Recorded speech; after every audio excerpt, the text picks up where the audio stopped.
Welcome to The Arena, a show about mortgage, real estate, and the boots on the ground making it happen every day.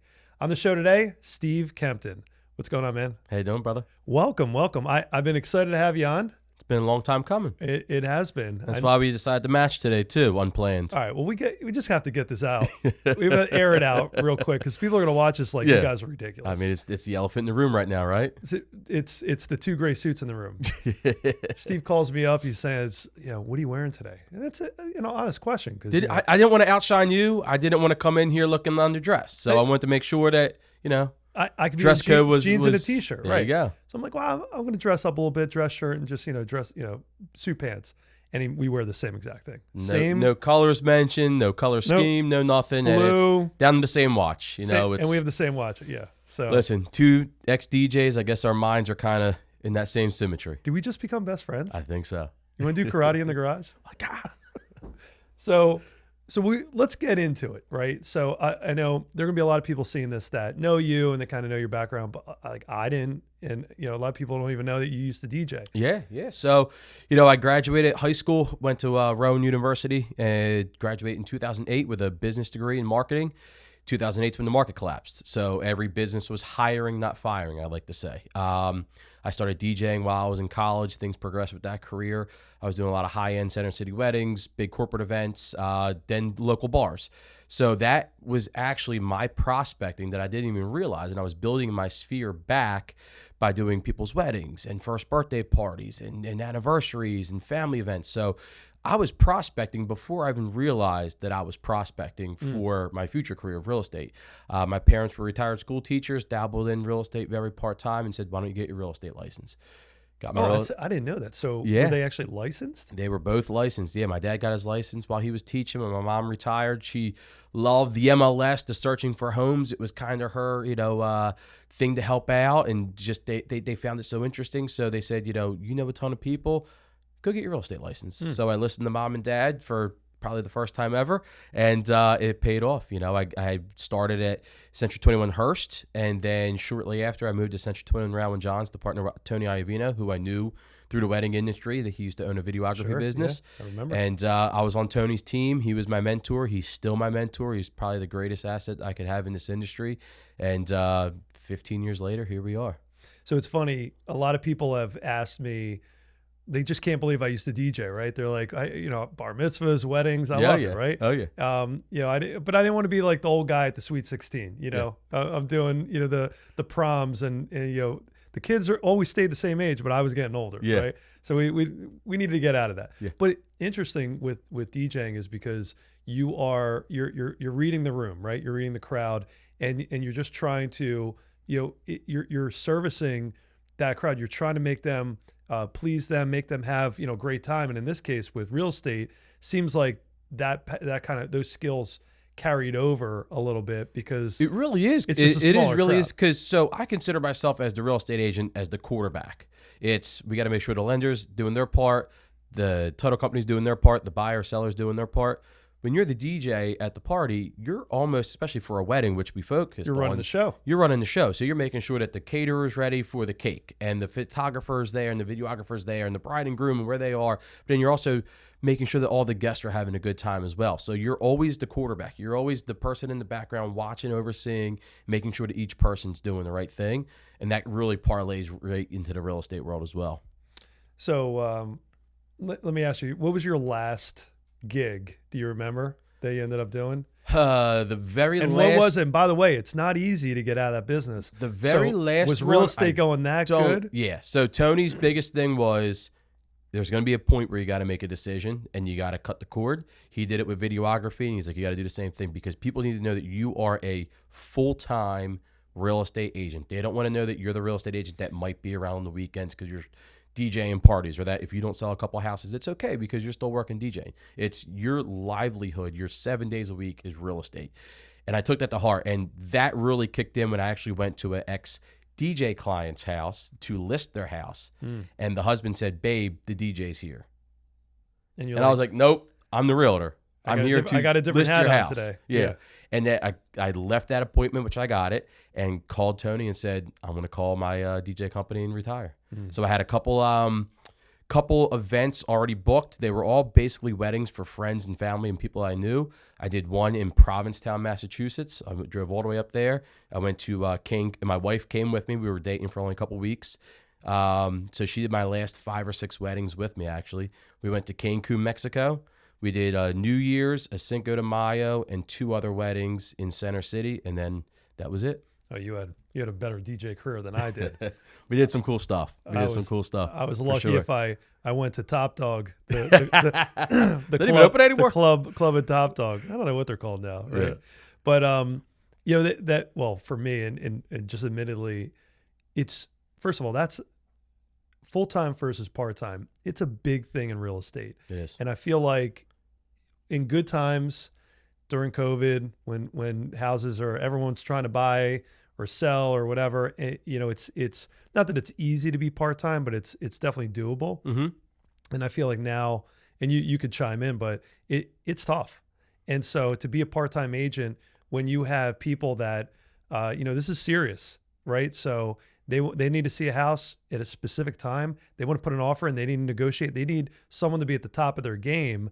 And if you're part time and your attention's being spent or focused elsewhere, seems like that puts you at a disadvantage. Absolutely. Even with the NAR changes, you know, it's just knowing the dialogue and having those conversations every day is just going to make you that much stronger. And I saw it more than ever during the COVID years and still to this day that relationships matter. And the agents that are the full-time agents that do this every day, that have those connections with the other realtors, they're the ones pushing for those offers to get accepted. So when I go and show, you know, so-and-so's listing, they know that I know what I'm doing. I'm a full-time agent. I'm dedicated to my career. I'm passionate in what I do. And they know that we're going to get to the settlement table with as least amount of hiccups as possible. There's always going to be something that pops up, but we'll know how to handle whatever does pop up, and we'll get the property closed, which is the main goal for both our buyer and seller.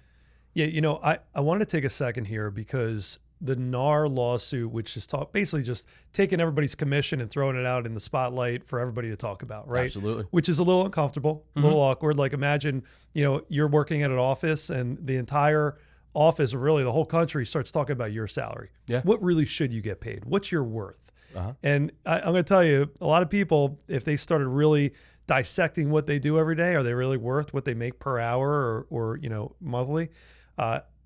With you and agents in general, the idea of what's your value kept coming into play. And I was reading these crazy comments. And I remember one of them was like, hey, can we normalize calling them used house people? Like instead of used car people, Right. used house people. The idea of an agent literally just schedules an appointment, opens a door, puts in an offer, does some paperwork, and gets paid. That's the perception. And there are those agents that do that, unfortunately. But there's bad apples in every profession and every career. The people that do the minimal amount of work needed and possible. But those are also the people that are getting out of the industry right now. And you're going to see the people that do everything that's needed to get a transaction done. And there's so much more that's involved behind the scenes. And when you start spelling out every phone call, every text message, every appointment, but also the expertise and the knowledge that you've built over the years to make a process seamless, that's an invaluable thing. You know, you can go to a mechanic, it can take him 3 minutes to fix something or 3 hours to fix something. Depends on if he knows what he's fixing and how to fix it. Well, that's the same with a real estate agent. If you don't hear from us and you don't have issues, that's because your agent's knowledgeable and they're handling everything and putting you in the proper position to succeed and get to the finish table, the closing table, which is the finish line. And let's also talk about proactive versus reactive. A proactive agent has been through the process so many times. They anticipate any kind of issues, problems, and they make sure everybody's on the same page. Oh, perfect example. Every time I go to list a house, I ask them what permits they got closed out on hot water heater, HVAC, finished basement, addition off the back of the house. Oh, you put an awning over your deck? Did you get a permit for that? No? Okay. I'm going to let you know that when we go under contract, let's get a CO ordered ASAP. Because if the township inspector says we need permits, well, now we're behind the 8 ball if we're going to delay settlement. If we waited till 2 weeks out. So there's questions that I ask along the way to make sure that the seller is well aware of what could happen. And same with the buyers. Are we making sure that your pre-qual's in? Are we making sure that we're updating your income docs? Whatever it may be, change in employment, change in status. Always staying on top of what's going on in your lives and the transaction makes those hurdles that could happen a lot less subtle. Yeah. that's why I wanted to touch on this. I think that you don't know until you know. And for someone that doesn't buy houses every day, and even if you've bought one or two houses in your life, every transaction is so different. Okay. And the reason why there's a lot of talk of, AI is going to automate a lot of real estate, and robots, machines are going to take over real estate. And I say, look, maybe on the commercial side, because that's just a lot of numbers, and it's more, strategic, and it's cold. I mean, business to business. But on the residential side, this is not only are you selling someone's home, they might have lived in their entire lives, 20, 30, 50 years. But on the buy side, this is going to be where you and your family live and your kids grow up, and the neighborhood that they make memories in. It's an emotional thing on both sides. Yeah. So you need to take it with a different approach. This isn't some kind of like cold, hey, this is your number, this is what we're doing, and here's my process. A lot of times you have to think on your feet, and you have to be a problem solver, and again, anticipate what kind of issues you're going to see. And that way everyone's smooth, there's no stress, or as little as possible, never no stress. And both sides can get along and have a good experience. Absolutely. Yeah. It's, my last two settlements were family homes that they raised. They were original owners in the houses. They raised their children. Now the children have moved on. They realized it's time to downsize. The wives at each closing were in tears, because it's, we're selling our home where we raised our family. So it's not just as cut and dry of, well, here's the sale price, you're going to get over ask price, and we're going to get the closing. There's a lot of emotion in there, and with emotion comes heightened tensions. So when someone says, to a seller in a home inspection that there's a repair needed, a lot of times sellers get very defensive, and it's not that they don't think that there's a repair, or they just can't believe that their perfect home, their perfect nest, they raised I their installed family that hot water here myself 15 right? years ago. It's the pride there. Yeah. So it's just helping give the education, but giving it to them in a way that they can relate to and accept and understand, and then move on. I also want to talk about something that a lot of people don't mention, and it's not really known. It should be, but the phrase, it's all who you know. I'd like to touch on the network that you've created. You're a full-time agent. You've worked with a lot of co-ops, they're called, right?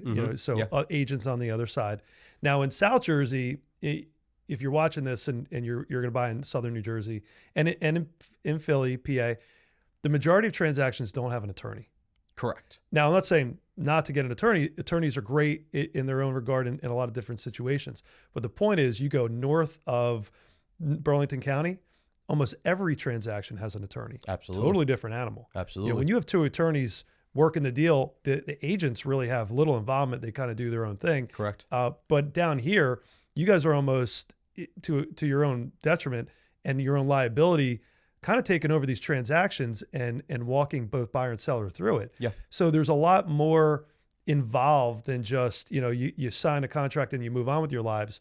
And then on top of that, having a network of agents that, hey, I've worked with Steve before, and they go back to their seller and go, look, we have 5 offers. I know Steve, I've worked with him before. It's a little less of an offer, but I got another agent who I have no idea who they are. I have no idea who their mortgage company is. And it just seems like that's a big question mark there, but I know what to expect with Steve. Absolutely. And so I know I personally seen it. Maybe you could tell a story where that's come into play, where you end up winning offers for your buyers strictly based on the relationships you built and the network you have. All the time. And I'm always telling my buyers when we roll up to a listing of, listen, I know this agent very well. We've had multiple transactions that go very well, very smoothly. Great communication. We're very proactive. We keep each other informed on timelines, where we are at in inspections, where we're at in the process, where the mortgage process is, where the sellers are with their COs and permits and title. And the more communication that you can have with these agents just helps make the process smoother for everybody, and even us involved, And on the seller side, especially when we have multiple offers, and I have a breakdown of all of our offers on a spreadsheet, I'll tell my sellers, listen, this agent and I work together very well. And if you're really want that much more money, then we can take the gamble with the agent I don't know. And if they're from North Jersey, they're going to bring an attorney. So now we're going to have to get an expense for you to get an attorney because I can't talk to them the same way. If they're not working, perfect example, I have a property right now that was delayed a month because the buyer wanted to use a bank. And I told my seller, banks are for banking. Lenders are for lending. Don't you know the bank couldn't get past a very easy underwriting issue, which we got working with a local lender. They got right around it. It was a distance from house to work. They said it was too far.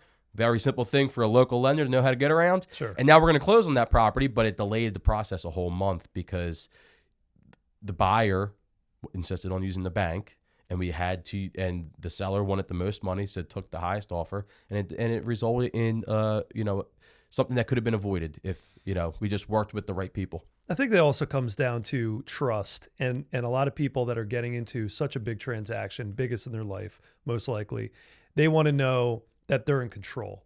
And I get it in this world where if you want to buy anything, you just go online, right? We were joking around before. My 2-year-old son put a toy bus in the tailpipe of my wife's car, and it went all the way down there. And I'm going, wait, what are we going to do? How do I get this out? And I'm going on Amazon and I'm Googling, I'm going through all these grappling hooks and these little flexible claws and everything like that. But it's so quick. You want anything in this world, you go online, mostly Amazon. It's like Christmas on my doorstep. Yeah.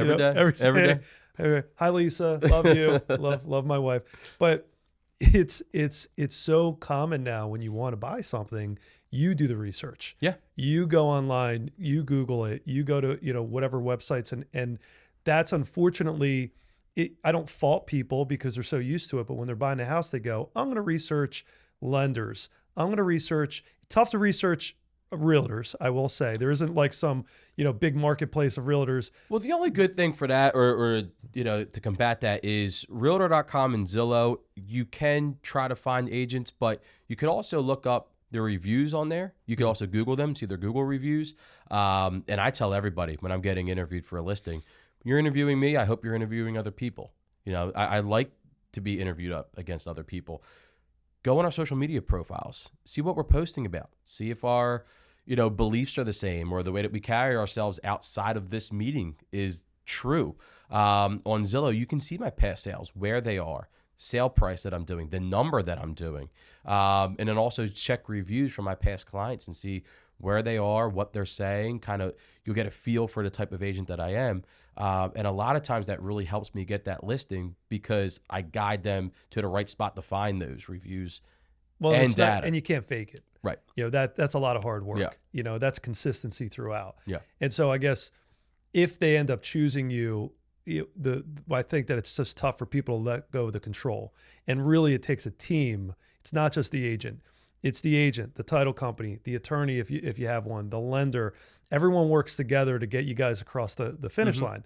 And I think, to your point, when they turn to their own devices, they Google someone, they pick someone that you might not know, a bank, let's say, and now they have a problem.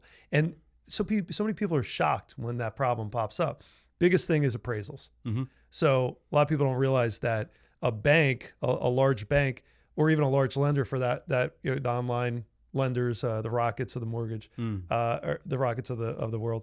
The problem with large banks and online lenders is they try to automate everything, and there's not a lot of quality control. So if they're going to do an appraisal on your property, they're pulling it from a huge pool of appraisers, really whoever can get down there in the shortest amount of time. And also, from what I understand, they don't pay them a lot of money. Right? They're trying to save a little money there, and that's all great. I understand that. But what if you're doing a property in Washington Township and you get a Pennsylvania Bucks County appraiser down there that doesn't know the area at all? What are the odds that they're going to come in at value? And if they don't come in at value, also what are the odds they're going to really work with you to get that value? Right. Yeah. And a lot of people don't realize it's the opinion of the appraiser. So if it comes in 20 grand low and they're not budging, well, they have a choice. They can either walk away from the deal or make up $20,000 dollar for dollar out of their pocket in order to bridge the gap. So it costs them that much more money. So it just costs them that much more money. Absolutely.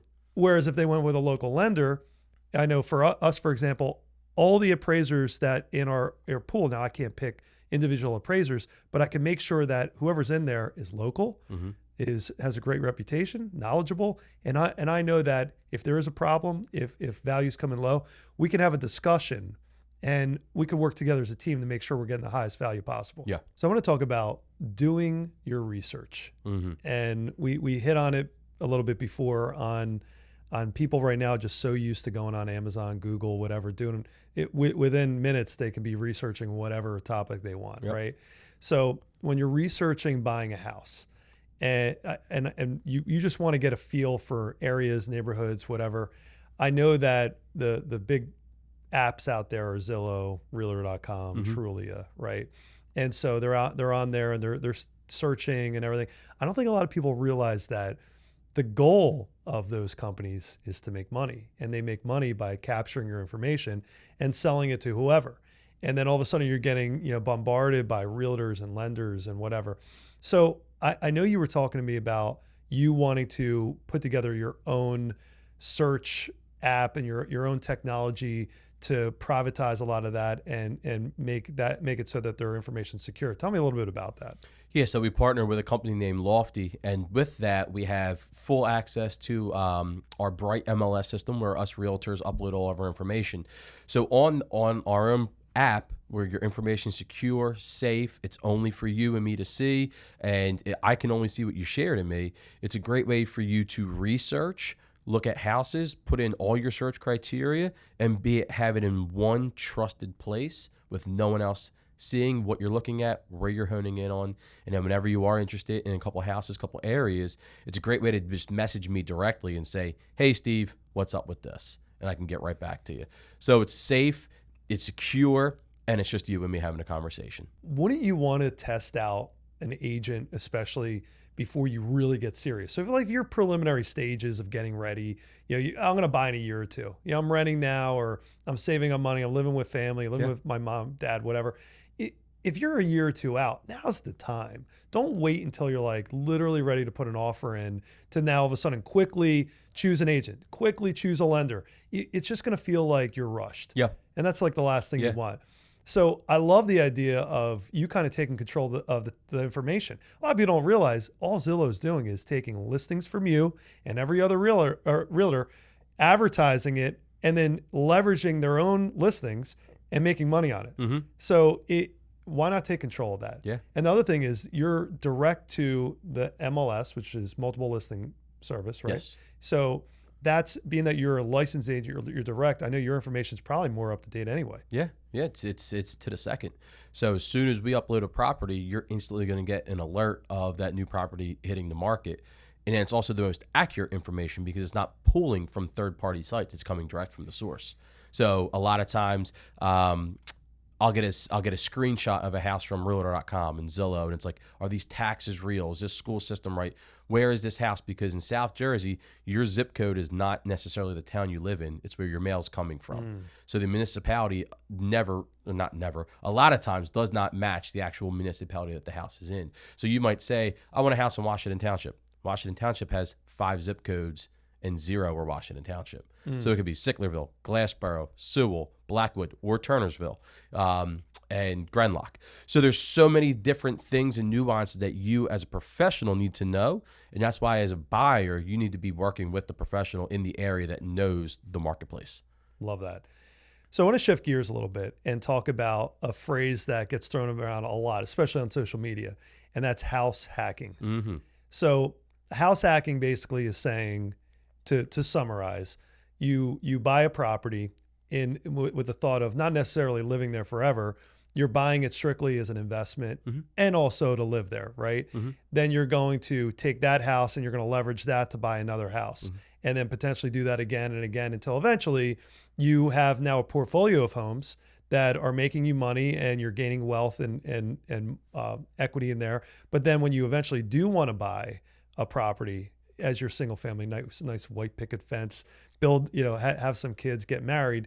Now you have all this other income and money that's going to support you and your family and that mortgage. Yeah. So I think the biggest thing for that is it's easier to buy a house as your primary residence than it is as a secondary home or investment property, as you can speak on with just money out of pocket, qualifications, things like that. So when you're looking for the style house, don't look for the prettiest house in the block, because the prettiest house in the block is going to be the most expensive house, and it's going to be hardest for you to make money on it down the road when you go to rent it out, because your mortgage payment will be that much higher. Find the ugly duckling, things that need floors, paint, small renovations to the kitchen or bathrooms, things that you or friends of family can do for not as expensive projects. Obviously, roof, siding, windows, they could get a little bit pricier. Do the sweat equity things. A lot of it's cosmetic. Build that value, improve the value, and then you could always pull against that value when you're moving on to the next project. Yeah, we were talking earlier too. It does look if it were up to me, I would have a new buyer purchase a 2 to 4 unit multifamily property, live in one of the units, rent the rest of them out, live there at least a year, and then go ahead and buy another property. Now you're renting all of the units out, and you're taking that money to buy the new property, buy another multifamily. And then after that, buy a townhouse. And then after that, maybe you buy a single family, but you're slowly moving up, but at the same time, you're gaining these properties. Yeah. But a lot of times that's not possible. And even if you can't buy a multi and you buy, to your point, I love that. You buy a property with the intention of it one day becoming an investment property, right? Absolutely. Yeah, that was the very first house I bought. I bought it knowing that I was going to be there for 2 or 3 or 4 years. I could keep that, rent it out. I knew what at the time what the market rent was going to be. Figured it would increase a little bit, which it did in some time. And then when I bought my next house, I had it still owned that asset, was making money on it, which helped offset my more expensive mortgage at my new home. I then kept that and moved into my forever home with my wife, was able to rent that out. And now we have 2 properties that are bringing in money while paying down 2 assets. Well, and you have somebody else paying off your mortgage for you. A lot of people don't realize that. Well, I'm not making a ton of money on it every month. Yeah, but you're not losing money. Correct. And now you have somebody else paying that mortgage off for you. You can, and if you are making a few $100, $500 a month, you can now reallocate that around and pay off that mortgage faster. And now by the time you're old like us, well, you're a little younger than me. Still got the gray hairs though. Still got some gray hairs. I know. I need to get that just for men. But when you're older and now these things are paid off, well, you have options, right? Yeah. I bought a property. It was a duplex in Mount Laurel a few years back, and I bought it specifically for my daughter. And I thought, well, it's a duplex. It cash flows great, makes some money. But when she goes to college, that house will be paid off, be free and clear. So I'll have some options. What do I want to do? I could sell it and just have all that money to now pay some taxes on it, and then I use it for her college. I could use that money monthly to offset her housing expenses or maybe I give it to her and I go, you run this property now. I mean, there's a lot of different options. Yeah. Or I could take an equity line against it. Absolutely. And I can use that to also help me pay for college expenses. So you talk about, there are 529 plans out there and other investment tools for you to save for college. Why not also buy a property? And you could buy that for your kid, because I look at every investment property that I have as a mini 401k. Absolutely. And it's just another tool to gain equity and wealth. And a lot of people are saying, well, what if houses stop appreciating, which I don't find likely. Even if they stop and they stay right where they are, it's going to get paid off.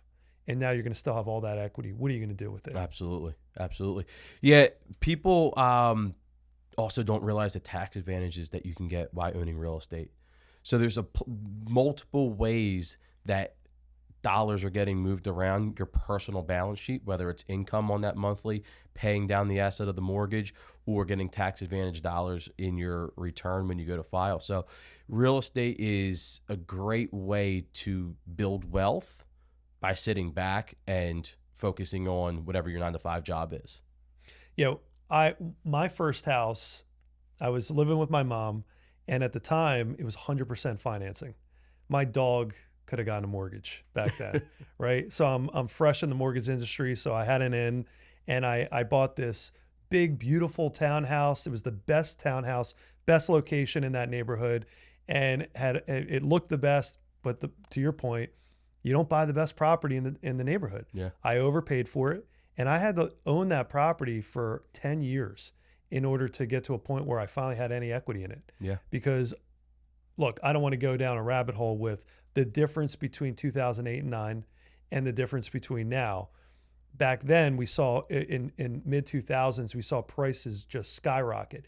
They skyrocketed because of the 0% down programs, because of how loose it was. Our guidelines, I mean, I no lie, in order for you to get a mortgage with me back when I first got started in mortgages, this is 20 years ago, you could take a piece of paper. Let's get a piece of paper.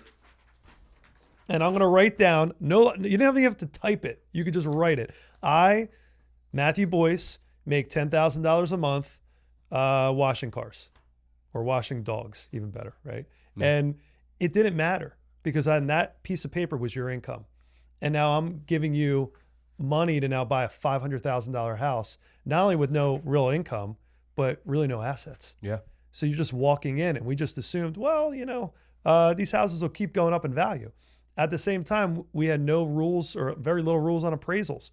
So appraisers are going in there, yeah, sure, it's worth that. Yeah. And it all came crashing down. Yeah. So now for the past 15 years, it's been strict. Lending is strict. I know because we have to deny people a lot, and we never really deny. We just give them a roadmap. Here's where you need to go, or this is what you need to do in order to get to where you need to go. But the point is, I had an albatross around my neck for years because I made the wrong decision. Yeah. So I guess in the end, working with the right agent that can understand your needs. If you tell them, look, I'm a first-time home buyer. I have no kids. I don't have a lot of obligations. Maybe you're just married or you're still single and you want to build a family down the road. Well, it seems like that's a conversation that you have in the beginning, right? Yep. That's part of your strategy session. Yeah, it's always learning what their goals are now, but also in the future. It's, for a perfect example, Cape Cods. If someone's looking at a Cape Cod house and there's 2 beds upstairs and 1 bed downstairs or 2 beds downstairs. Okay, you don't have kids now. What happens when you have 1 kid? Where is that kid going to sleep? Now you have 2 kids. Where are they going to sleep? And that's where it gets tricky because now you have 2 kids on 2 different floors. So for some people, it's, well, we don't plan on What a great point, by the way. Yeah. A lot of people don't think that. That's my number one thing that I say when I show a Cape Cod is, where are we with kids? Where do you plan on being? How long do you plan on being here? And this is something to factor in if you're going to make an offer on the house, if you think this is the right house for you. Steve and I both have young kids. Listen, when you're feeding in the middle of the night and they're crying and everything, you don't want to have to walk downstairs, upstairs, whatever. You want to walk, right across the hall. Yeah. That's key. So there's a lot of different things that, and that's why not every house is for every person. I have sellers sometimes. How come that person that came today didn't make an offer?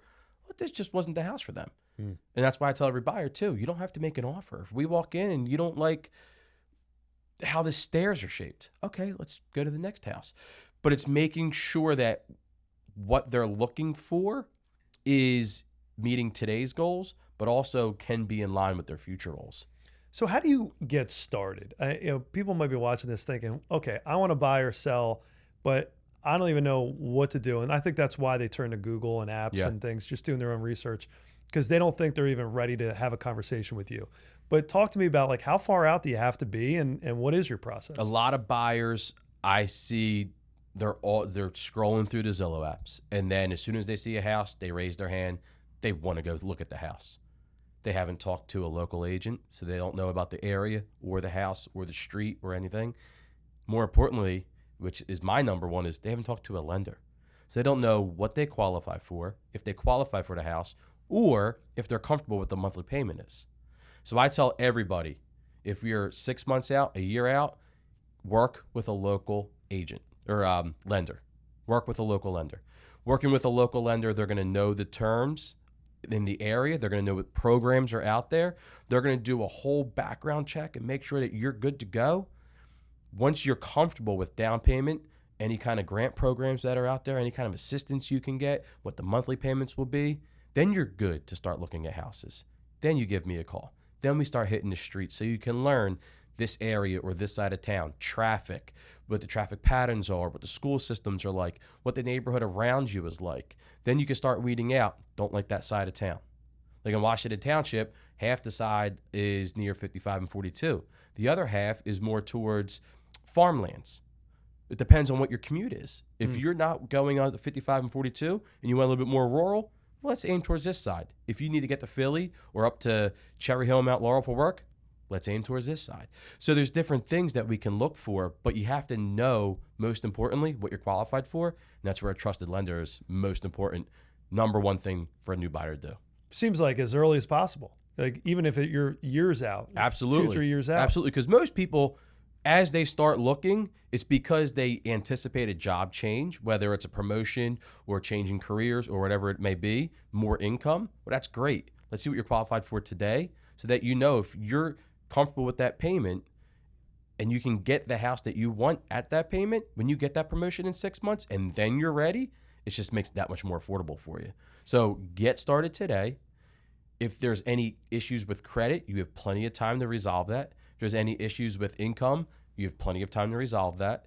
And then you have a game plan. You know where you stand so you can make improvements. So you remind me of something that I implemented a long time ago, and it's kind of become our signature, and it's called the pre-approval blueprint. And a lot of times when you go to an online lender or a big bank lender, they tell you you're pre-approved. Congratulations for this amount, and that's it. They send you on your way, and then they have a consultation with you. We do something called a blueprint where we break it down into a bunch of different sections. We tell you your max, which is important.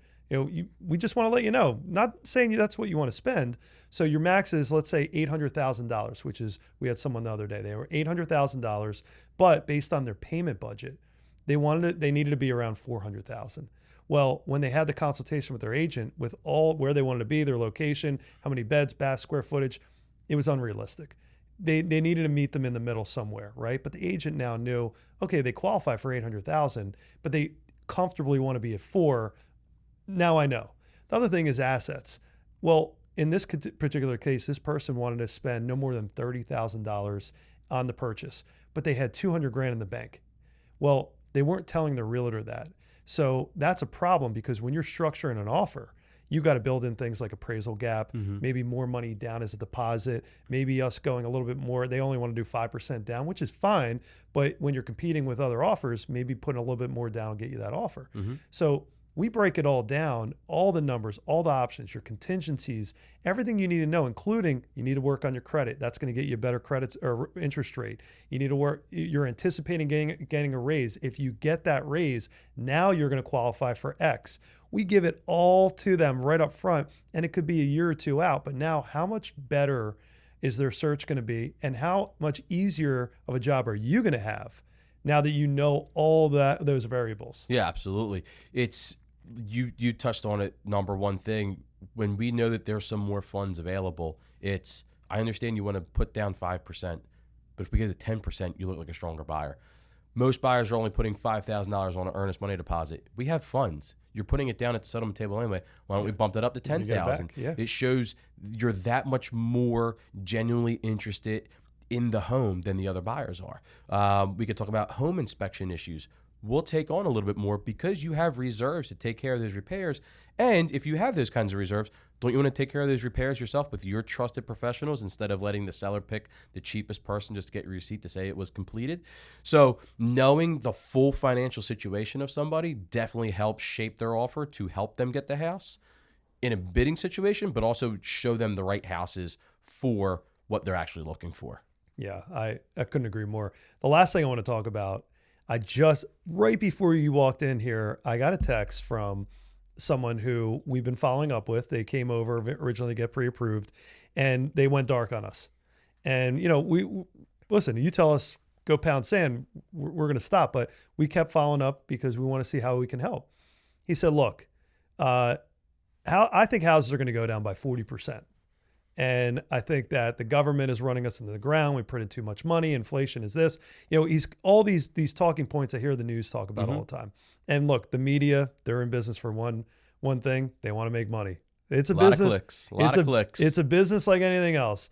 Just like politicians, they get everyone fired up. Yep. That's media, right? So I started the show with saying you're the boots on the ground. So tell me, if someone's watching this and they're thinking, look, I'm going to wait for houses, maybe not 40%, but I'm going to wait for them to come down a little bit. What are you telling them?